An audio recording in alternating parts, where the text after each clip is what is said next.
So, why do I have hazel eyes? All right, this is Norris Teaches Science. Today, we're doing another edition of my biology videos.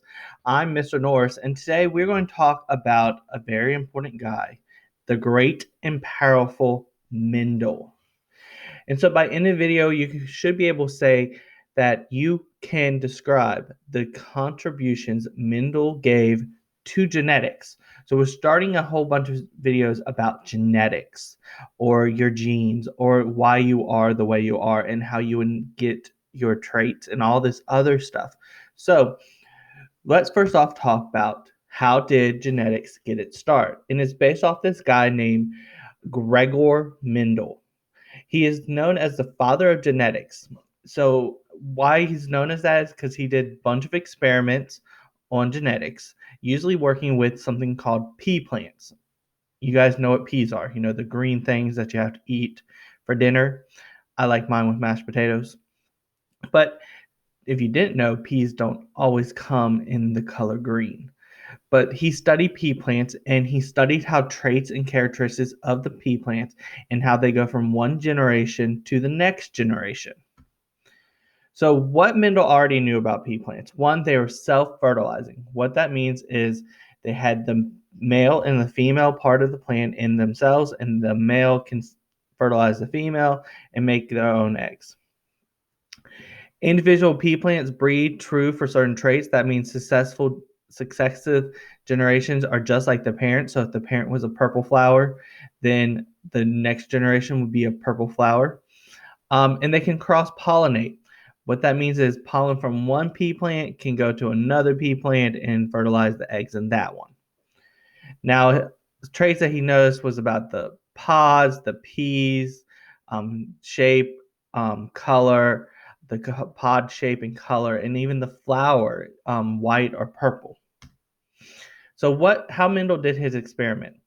Flowers have both male and female parts. So, what he did, he took a pair of scissors to, say, a purple flower, and he cut off all the male parts with scissors.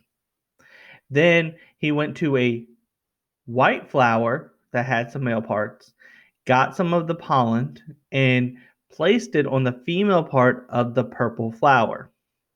And then he looked at what the children were like, and what he noticed that were all the offspring were purple. But he was like, shouldn't they be white since he had a white flower going to a purple flower? Or he thought that maybe the color should blend, or he thought half of them should be purple, half of them should be white.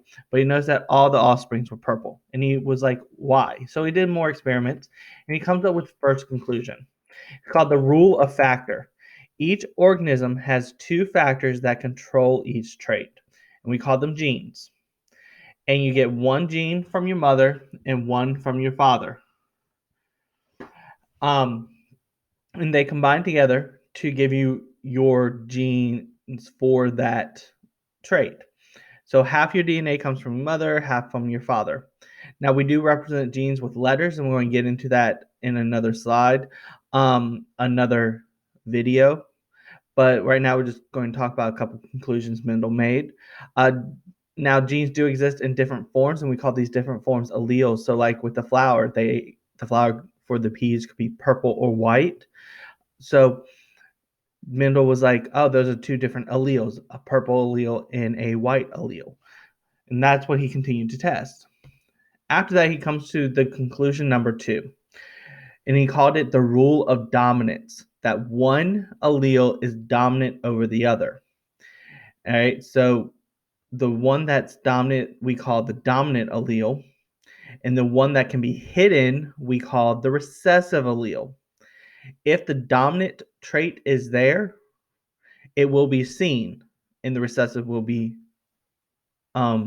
hidden. To have a recessive trait, you have to have two recessive alleles. So you can look at this picture over here. We have dad who has brown eyes and mom who has blue eyes. This is very general here.